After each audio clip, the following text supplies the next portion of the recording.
तो आज अपन पढ़ेंगे क्रॉस साइट रिक्वेस्ट फोर्जरी। तो आज का अपना एजेंडा क्या है? What is CSRF, where to find CSRF, how to find CSRF, exploitation of CSRF, impact और मिटिगेशन। तो CSRF शॉर्ट फॉर्म होता है क्रॉस साइट रिक्वेस्ट फोर्जरी का।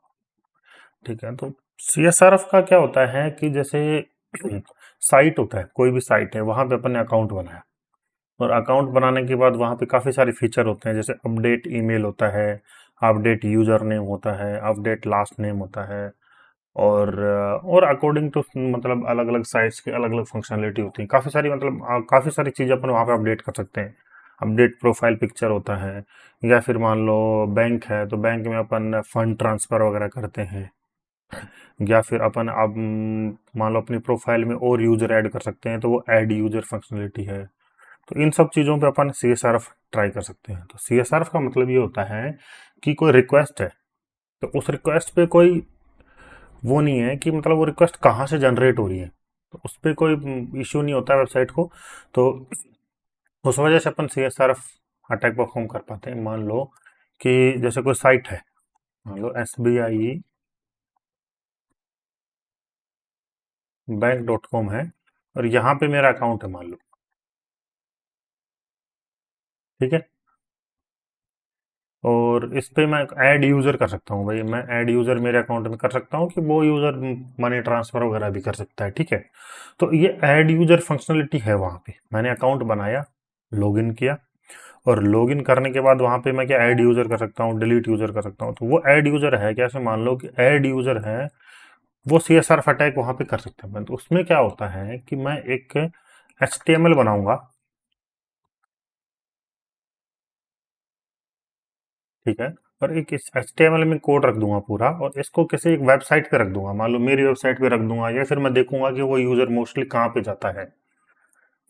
जैसे फिर मान लो जिस भी वेबसाइट पे मान लो जाता है तो वहां पे मैंने ये रख दिया, तो उस वेबसाइट को वो यूजर विजिट करेगा। मान लो ये देवेंद्र सिंह मेरा अकाउंट है, मैंने यहाँ दूसरी वेबसाइट है वहां पे विजिट करा, तो ये ऑटो सबमिट होएगा, ठीक है। ऑटो सबमिट से क्या होगा कि देखो वल्नरेबल है वेबसाइट, तो ऐड यूजर मैं जो ही इस वेबसाइट पे विजिट करूंगा, ठीक है, या तो अपन इसे बटन बना सकते हैं, बटन पे क्लिक करेगा, या फिर ऑटो सबमिट ही होता है कि वेबसाइट पे विजिट करते ही ये ऑटो सबमिट हो जाएगा, और ऑटो सबमिट होते ही इस यूजर के अकाउंट में ये यूजर ऐड हो जाएगा। अब ये तो अटैकर है, तो ये जिसने भी बनाया है वो तो अटैकर है। देखो ये विक्टिम है, ठीक है, ये अटैकर है, और अटैकर ने ये बनाया होगा कि ठीक है मेरा एक यूजर ऐड करना है, यूजर ऐड, और उसका मान लो यूजर नेम कर दिया ये, एंड पासवर्ड कर दिया कुछ भी है, ठीक है। तो अब उसके बाद ये क्या करेगा, देखो ये इसका यूजर यूजर ऐड हो गया इसके में, तो ये क्या करेगा बाद में ये यूजर नेम और पासवर्ड से लॉगिन करेगा और इसके फंड्स वगैरह ट्रांसफर कर सकता है, ठीक है। तो ऐसे फंक्शनलिटी होती है। या मान लो इसमें फंड ट्रांसफर है, यहाँ पे कोई फंक्शनलिटी है फंड ट्रांसफर, ठीक है, और ये वल्नरेबल है मान लो CSRF के थ्रू, ठीक है। तो इसमें क्या करेगा, मैं एक ऐसा यहाँ पे फॉर्म बनाऊंगा। ये फॉर्म इजी है, आप जैसे वर्कशीट प्रो के थ्रू बना सकते हो, काफी इजी है। तो ये एक फॉर्म, हाँ हाँ बताइए। और सेकंड सिनेरियो क्या है, इसमें मान लो वहां पे एक फंड्स ट्रांसफर है, मान लो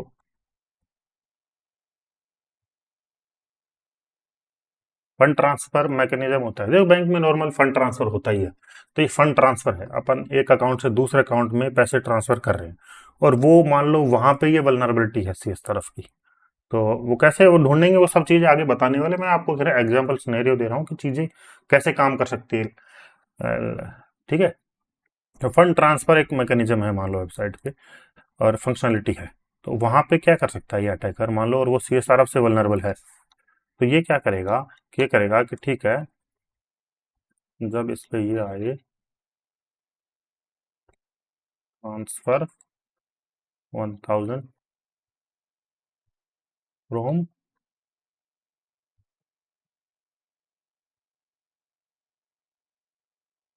यहाँ पे मैं एक फॉर्म बनाऊंगा, और इस फॉर्म पे यूजर यहाँ पे जो ही इस वेबसाइट पे आएगा उसी टाइम इस यूजर के अकाउंट से 1000 रुपए दूसरे अटैकर के अकाउंट में चले जाएंगे, यदि ये यहाँ पे CSR हुआ तो, ठीक है। तो ये ऐसे काम करता है CSR, काफी इम्पैक्टफुल बग होता है यदि फंक्शनलिटी पे डिपेंड करता है, फंक्शनलिटी क्या मिली है। इवन यहाँ पे मान लो ईमेल, मान लो ये देवेंद्र सिंह का अकाउंट है और वहां पे ईमेल अपडेट का फीचर है, ठीक है, ईमेल अपडेट होता है, ये तो सभी अकाउंट में होता है ईमेल अपडेट, और यहाँ पे CSRF है, तो मैं यहाँ पे अकाउंट टेक और कर सकता हूँ। मैं क्या करूंगा, ठीक है, कि यहाँ पे क्या करूंगा कि ईमेल को अपडेट कर दूंगा, मेरे ईमेल में अपडेट कर दूंगा, बस मेरे ये ईमेल किसका है, ये मेरा। तो जो जो ही ये विक्टिम इस पे आएगा तो उसका ईमेल हो जाएगा ये मेरा वाला, अटैकर @gmail.com, ठीक है। तो ये इस ईमेल में चेंज हो जाएगा, ये ईमेल में चेंज हो जाएगा। तो देख वहां एक दूसरी फंक्शनलिटी होती है फॉरगोट पासवर्ड, तो मैं फॉरगोट पासवर्ड पे जाऊंगा और वहां पे ये ईमेल डालूंगा और मेरे पास कोड या फिर लिंक आएगा और उस लिंक के थ्रू पासवर्ड भी सेट कर लूंगा। अब मेरे पास उसका ईमेल भी हो गया और उसका पासवर्ड भी हो गया, तो मैं उसमें लॉगिन कर सकता हूँ। तो ये अपन कर सकते हैं। अकाउंट एक और भी हो सकता है इसमें, तो ईमेल अपडेट आपने कर दिया तो अकाउंट एक और पॉसिबल है, ठीक है। तो ये भी CSRF अटैक होता है। तो ये सब चीजें इसमें कर सकते हैं। अपडेट फंक्शनलिटी जहां पे भी आपको मिले लॉगिन होने के बाद, देखो नॉन ऑथेंटिकेटेड पेजेस पे मिलता है तो वो इम्पैक्टफुल नहीं होता है, मोस्टली आपको प्रोग्राम से मना कर देंगे कि नो अनऑथेंटिकेटेड होता है, वहां पे CSRF रिपोर्ट नहीं करना है। ऑथेंटिकेटेड पेज है और वहां पे कुछ अपडेट फंक्शनलिटी है तो अपने CSRF रिपोर्ट करना है,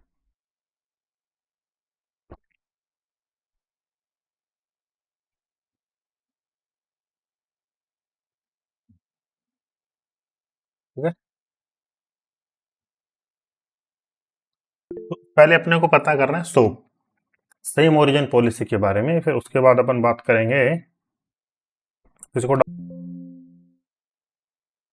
तो इसमें क्या है कि सबसे पहले मान लो CSRF को अपने को जानना है तो पहले सेम ओरिजिन पॉलिसी को अपने को जानना पड़ेगा। क्यों, देखो बेसिकली क्या होता है, CSRF के थ्रू अपन सेम ओरिजिन पॉलिसी को ही बाईपास करते हैं, तो ये सेम ओरिजिन पॉलिसी अपने को देखनी पड़ेगी। तो same origin policy is a web browser security mechanism that aims to prevent website from attacking each other. Same origin policy restrict script on one origin from accessing data from another origin. An origin consists of a URL schema, domain, port number. तो होता क्या है कि एक website दूसरी website को access नहीं कर पाती, इसको बोलते हैं सोप। आपने सोप के बारे में सुना होगा, सेम एसओपी को बोलते हैं सेम ओरिजिन पॉलिसी। मतलब एक वेबसाइट एक ओरिजिन से है, दूसरी वेबसाइट दूसरी ओरिजिन से है, तो वो आपस में डेटा एक्सचेंज नहीं कर सकती, वो आपस में चीजें नहीं एक्सचेंज कर सकती। तो उसमें क्या क्या चीजें सेम होनी चाहिए, उसके लिए वेबसाइट का स्कीमा, डोमेन और पोर्ट नंबर, ये एग्जैक्ट मैच होता है तो ओरिजिन सेम है, अदरवाइज सेम नहीं है। तो अब देखो ये देखते हैं सिंपल कि ये है एक एग्जांपल http://normalwebsite.com एग्जांपल http://normalwebsite.com। तो इसमें ये देखिए, ये तो है स्कीमा http, ठीक है, तो स्कीमा सेम है। फिर उसके बाद डोमेन normalwebsite.com, देखो डोमेन भी ठीक है। फिर ये बोलता है पोर्ट, URL से कोई मतलब नहीं होता इसमें, ये तीन चीज होती है, स्कीमा, डोमेन और पोर्ट। तो HTTP है तो पोर्ट 80 होता है, तो ये भी HTTP है, ये भी पोर्ट 80 है, ये भी HTTP पोर्ट 80। तो मतलब ये दोनों एक ही वो है ओरिजिन। तो ये देखो इनका URL अलग है बट ओरिजिन इनका एक ही है, ये ओरिजिन भी एक है, ये भी ओरिजिन एक है, तो ये सेम ओरिजिन है, ठीक है। अब इसमें देखते हैं HTTPS, तो ये HTTPS आ गया, मतलब स्कीमा अलग है, स्कीमा अलग है, तो इसका और इसका ओरिजिन अलग है, ठीक है। ये HTTP है EN, तो ये सब डोमेन है, तो इसका भी अलग है, फिर इसमें डोमेन अलग है। तो तीनों चीजें अपने को मैच होनी चाहिए, schema, domain and port number, ठीक है। देखो इसमें स्कीमा मैच हो रहा है, डोमेन मैच हो रहा है, बस पोर्ट डिफरेंट है, तो ये भी अलग है। तो आपको कहीं पे कोई क्वेश्चन पूछे कि ये वेबसाइट और ये वेबसाइट का ओरिजिन सेम है, नहीं है, बिल्कुल नहीं है। क्यों नहीं है, इसमें पोर्ट नंबर डिफरेंट है। क्या फिर ये पूछे कि ये वाला और ये वाला सेम है, नहीं है, क्यों, ये पोर्ट 80 पे है और HTTPS पोर्ट होता है 443, क्यों, ये सिक्योर पोर्ट होता है 443 पे, ठीक है। तो ये चीज होती है। और कई बार एक चीज और भी ध्यान आपको रखना है कि आपको कई बार ऐसा लगेगा www. मान लो facebook.com है और facebook.com, तो ये दोनों डिफरेंट है, इनका भी अलग है, ठीक है। वो ऊपर वाली वेबसाइट और ये वाली वेबसाइट अलग अलग है। क्यों? तो ये है मेन डोमेन facebook.com, और ये इसकी सब डोमेन है www.facebook.com। ये दोनों अलग अलग हैं, सेम नहीं है। तो कई बार आपको लगेगा, ये मैंने मेरे साथ हुआ है, बग क्राउड पे स्टार्टिंग में क्या था कि bugcrowd.com था, www.bugcrowd.com था। तो जब बिगिनर था मैं 2019 में, तब बग मैंने इस पे रिपोर्ट करे थे 2-3, तो सारे आउट ऑफ स्कोप कर दिए थे उन्होंने। क्यों? उन्होंने स्कोप में ये दिया हुआ था, और ये डिफरेंट होता है www.facebook.com, ये इसका सब डोमेन है, ठीक है। तो उन्होंने स्कोप में ये दिया है, तो आप इस पे रिपोर्ट नहीं कर सकते बग, ठीक है।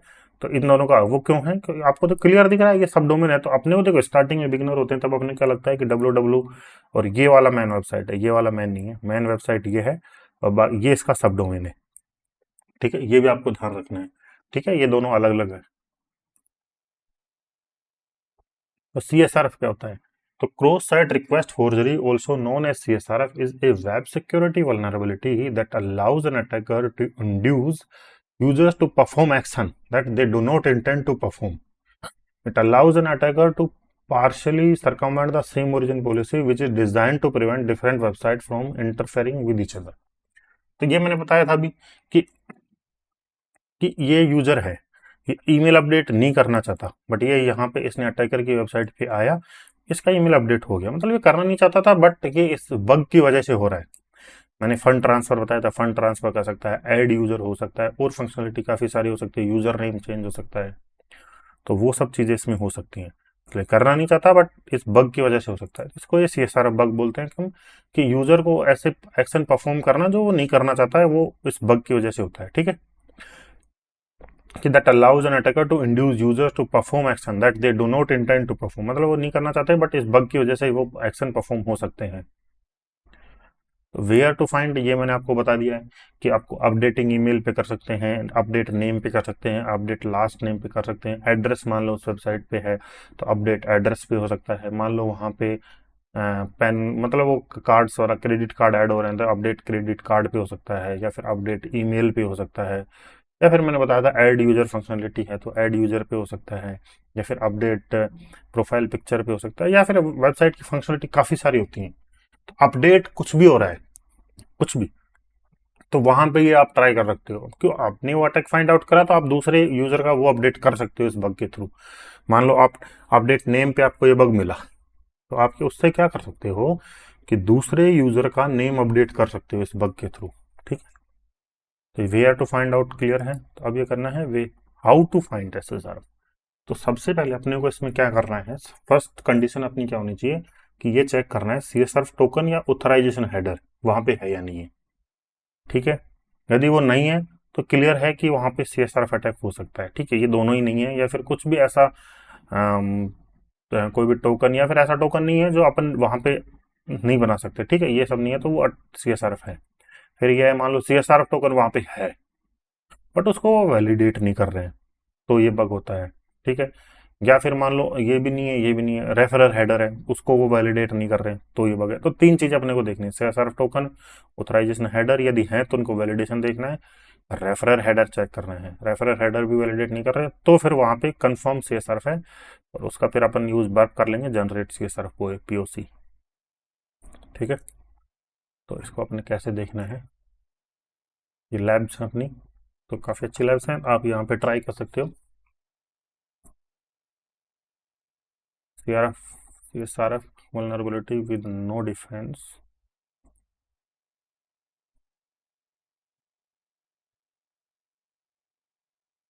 तो सबसे पहले अपने को क्या करना है, अकाउंट बनाना है। अकाउंट बनाने के बाद वेबसाइट में लॉगिन करना है, और लॉगिन करने के बाद उसमें देखना है कि क्या क्या फंक्शनलिटी है। तो काफ़ी सारी जो 4-5 फंक्शनलिटी तो वेबसाइट में नॉर्मली अपने को मिलती हैं, उन सब पे अपने को ये अटैक 1 बाय 1 ट्राई करना है। नॉर्मली आपको मिलेगा यूजर नेम, मिलेगा यूजर नेम पे ट्राई करना है, लास्ट नेम पे मिलेगा, लास्ट नेम पे ट्राई करना है, ईमेल पे ट्राई करना है, अपडेट अपडेट वो पासवर्ड होता है, अपडेट पासवर्ड पे अपन ट्राई करना है, ठीक है। तो ये फर्स्ट लैब है।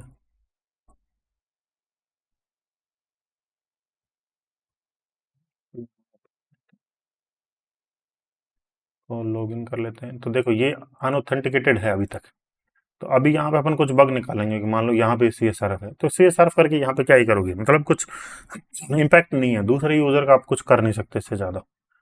लॉगिन करने के बाद जो आप बग निकालते हो आप ये है कि ऑथेंटिकेटेड यूजर के साथ कुछ कर सकते हैं उसमें। तो ये मैंने देखो लॉगिन किया, तो अभी तो इसमें देखो ये नॉर्मल वेबसाइट है, इसमें ज़्यादा फंक्शनलिटी है नहीं, इसमें एक ही है कि ईमेल अपडेट का है। तो वहाँ पे मान लो दूसरी वेबसाइट में आपको मिलेगा user name update, last name update, email update यहाँ पे है, ठीक है। वहाँ पे आपको मान लो वो मिल सकता है फॉरगॉट पासवर्ड नहीं, पासवर्ड अपडेट, ठीक है। तो अभी इसी पे ट्राई करेंगे अपन ईमेल अपडेट पे। तो उसको ट्राई कैसे करना है, ईमेल चेंज के वन करना है इसको और कैप्चर करना है रिक्वेस्ट को, तो सेंड कर दे रहा है रिपीटर में, ठीक है। ये रिपीटर में अपने सेंड किया, ठीक है, देख रहे हैं। तो अपने को सबसे पहले देखो मैंने बताया था अपनी मेथोडोलॉजी क्या होनी चाहिए। पहले देखना है कि CSRF और ऑथराइजेशन हेडर है या नहीं है, या फिर कुछ ऐसा हेडर हेडर हो जो अपन नहीं बना पाए, मतलब अजीब सा हेडर हो और उसमें रैंडम वैल्यू हो, तो वो अपन क्रिएट नहीं कर पाएंगे। तो यहाँ पे देखेंगे CSRF हेडर कैसे मिलेगा आपको, देखो ये ऐसे मिलेगा, यहाँ पे XSRF लिखा हुआ मिलता है कई बार, तो ठीक है, ऐसे ऐसे मिलेगा, या फिर XSRF डायरेक्ट ऐसे मिलेगा, या फिर CSRF मिलेगा ऐसे, ठीक है। तो ये देखो ये यहाँ पे कोई CSRF नहीं है, ठीक है। तो एक अपन ने चेक कर लिया, फिर उसके बाद अपने को क्या देखना है, ऑथराइजेशन हेडर। तो ऑथराइजेशन हेडर मैंने आपको बार बार बताया, ऑथराइजेशन हेडर कैसे, ओके ये थोड़ा सा कंफ्यूज हो गया, वापस से कैप्चर करते हैं इसको। ये कई बार ये बड़ा वियर्ड बिहेवियर करता है, अब देखो इसको अपडेट करने में दिक्कत होती है फिर, ठीक है। दूसरी रिक्वेस्ट ले लेते हैं, ऑथराइजेशन हेडर, जो ऑथराइजेशन हेडर ये API में आपको मिलता है, तो ऐसे मिलेगा ये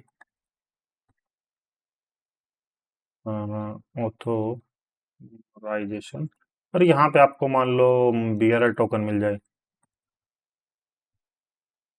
बियरर टोकन, और यहाँ कोई भी वैल्यू मिले, या फिर डायरेक्टली भी मिल सकती है यहाँ पे वैल्यू से, ठीक है। तो भी अपन नहीं कर सकते CSRF, तो ये दो चीज यहाँ पे नहीं है, देखो ऑथराइजेशन हेडर यहाँ पे नहीं है, CSRF भी यहाँ पे नहीं है। तो तीसरी चीज अपने को देखना है कि रेफरर हेडर तो ये नहीं चेक कर रहा, ठीक है। तो रेफरर हेडर अपन क्यों चेक करते हैं, देखो रेफरर हेडर से ये पता चलता है कि ये रिक्वेस्ट कहाँ से, कौन से URL से जनरेट हुई है। मतलब देखो यहाँ पे मैं हूँ, अभी देखो इस URL पे मैं हूँ और होम पे क्लिक करूंगा, तो आप देखना, तो इसका रेफरर हेडर आएगा ये, कि ये my account ID equals to, तो अभी मैं क्लिक करके दिखाता हूँ, होम पे क्लिक करूंगा, ये देखो ID इक्वल्स टू विनर, तो ये रेफरर हेडर है। तो इससे वेबसाइट को पता चलता है कि ये रिक्वेस्ट कहाँ से जनरेट हो रही है। तो कई बार वेबसाइट क्या करती हैं, वो रेफरर हेडर को वैलिडेट करती है, और मैंने आपको बताया था इसमें इश्यू क्या है, कि मान लो रेफरर हेडर वो देख रही है तो उसको पता चलेगा कि रिक्वेस्ट कहाँ से या फिर कौन से URL से जनरेट हो रही है। तो इसमें इश्यू क्या है कि देखो अपन तो अपना पेलोड रखेंगे अपनी वेबसाइट पे, और रिक्वेस्ट तो अपनी वेबसाइट से जनरेट होगी ना, तो रेफरर हेडर वो वैलिडेट करेंगे तो देखेंगे नहीं नहीं ये तो attacker.com से आ रहा है, तो यहाँ पे ये बग नहीं हो सकता, ठीक है। मतलब ये यहाँ पे अपन इस रिक्वेस्ट को ड्रॉप करना है, उसको भी पता चल जाएगा, तो ये चीज अपन कर सकते हैं, ठीक है। तो तीन चीज, ये रेफरर हेडर देखना है, ऑथराइजेशन हेडर, तो यहाँ पे तीनों चीजें हैं। तो ये रेफरर हेडर को अपन चेक करते हैं कि काम कर रहा है कि नहीं कर रहा। तो मैंने इसको किया anything.com किया और सेंड करके देखते हैं, तो कोई इश्यू नहीं है, ये देखो हो रहा है। तो इसको देखो winner 2 है, winner 3 करके देख लेते, winner 4 करके देख लेते हैं, ठीक है। यहाँ पे चेक करते हैं हुआ नहीं हुआ, देखो हो रहा है। तो अब रेफरर हेडर भी ये वैलिडेट नहीं कर रहा, देखो मैंने anything.com डाला तो इसको कोई इश्यू नहीं है। URL तो आप बना सकते हैं अपनी वेबसाइट पे, मतलब डोमेन अपने को मिल जाता है, तो URL तो अपन कुछ भी, अपनी वेबसाइट है उसको कुछ भी बना सकते हैं, ठीक है। तो ये इसको वैलिडेट नहीं कर रहा, तीन चीज होगी। तो ये तीनों चीजें होने के बाद अपने को क्या करना है, राइट क्लिक करना है, देखो राइट क्लिक करना है, यहाँ पे एंगेजमेंट टूल्स में जाना है, जनरेट CSRF POC दिख रहा है, जनरेट CSRF POC में जाना है। तो ये CSRF POC बन गई, तो इसको आप एक्सप्लोइटेशन के लिए यूज कर सकते हो। जैसे इसको आप क्या करोगे, कॉपी करोगे, और मैंने बताया था कि attacker.com पे आप इसको यहाँ पे ये पुट कर दिया attacker.com पे। अब ये विक्टिम इस वेबसाइट पे जब भी आएगा तो ये HTML कॉल होगा, और ये HTML रन होने की वजह से इस विक्टिम का ईमेल अपडेट हो जाएगा अपना वाला। तो बाद में अपन फॉरगॉट पासवर्ड करके इसमें लॉगिन कर लेंगे भाई। फॉरगॉट पासवर्ड करेंगे तो उसके बाद वो लिंक भेजेगा, इसी पे भेजेगा, और लिंक इसी पे भेजेगा। तो फॉरगॉट अपन करके यूजर ईमेल अपने पास है, पासवर्ड अपन है, लॉगिन कर लेंगे। ठीक है, तो ये तो है नॉर्मल। तो इसमें तो क्रिएट होगा सबमिट बटन, मैं दिखाता हूँ, एक मिनट रुको, एक मिनट रुको, बताते हैं ना। टेस्ट इन ब्राउजर, तो इसमें तो बनेगा सबमिट बटन, एक होता है ऑटो सबमिट। तो इसमें तो देखो ये सबमिट बटन बना, तो इस पर तो विक्टिम क्लिक करेगा तब होएगा। बट ऐसा तो है नहीं कि विक्टिम क्लिक करे नहीं भी करे, तो इसमें ऑटो सबमिट वाला भी अपन बना सकते हैं। यहाँ देखो ऑप्शन में जाना है और इसमें करना है ऑटो सबमिट। इसमें ऑटो सबमिट, तो ये ऑटो सबमिट वाला बनेगा। रीजनरेट करना है, रीजनरेट करा, ईमेल अपन बदल देते हैं, मान लो 4 को कर दिया अपने 5, रीजनरेट करते हैं, तो ये ऑटो सबमिट है।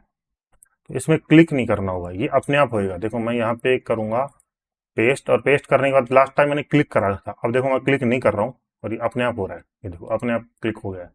वापस देखना है, देखो मैं क्लिक नहीं कर रहा हूँ, देखो मेरा ब्राउजर नीचे ही अपने आप हो जा रहा है। तो ये होता है। तो इस रिक्वेस्ट को अपने यदि भेजेंगे तो देखो ये एक्सप्लॉइट सर्वर है। तो इन्होंने अभी के लिए दिया है कि विक्टिम है, कहीं पे कोई विक्टिम बैठा हुआ है और उसका ईमेल बदलना है अपने को। तो वो बोल रहे हैं कि कोई विक्टिम है और उस विक्टिम का अपने को ईमेल बदलना है। ठीक है, तो उसके लिए सीधा सा ही ये वाला अपन उसको सेंड कर देंगे, और वो विक्टिम जो ही ब्राउज करेगा, ब्राउज करते ही उसका ईमेल बदल जाएगा। ईमेल बदलते ही अपन, तो ये ईमेल तो पहले से हो गया है 5 वाला, तो यहाँ पे 6 कर देते हैं, अदरवाइज काम नहीं करेगा, क्योंकि 5 वाला ईमेल तो पहले लिया हुआ है इसने। विक्टिम को कैसे मिलेगा? ठीक है, तो ये विक्टिम को सेंड करने का है। नहीं, नॉर्मली आप इसको रिपोर्ट कर सकते हो यहाँ से।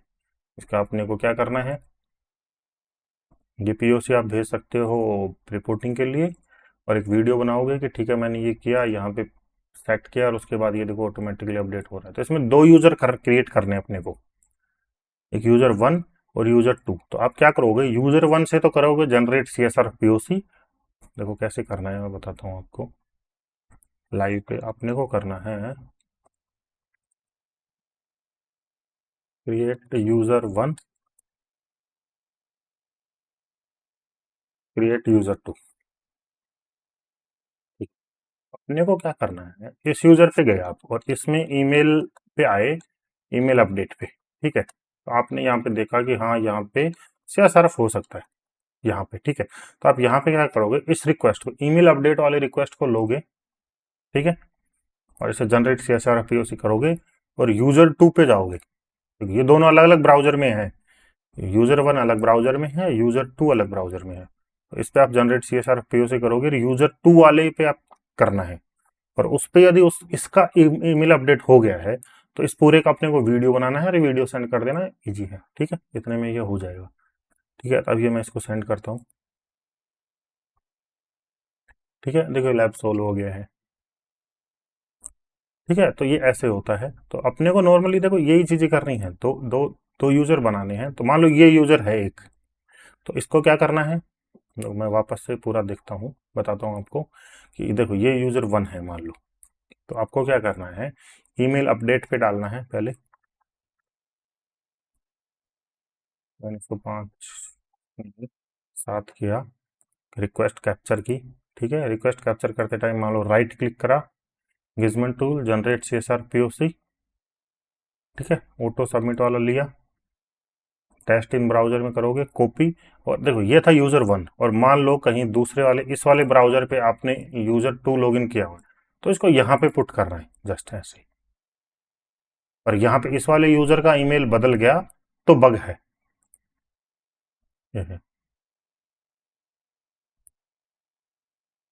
ठीक है,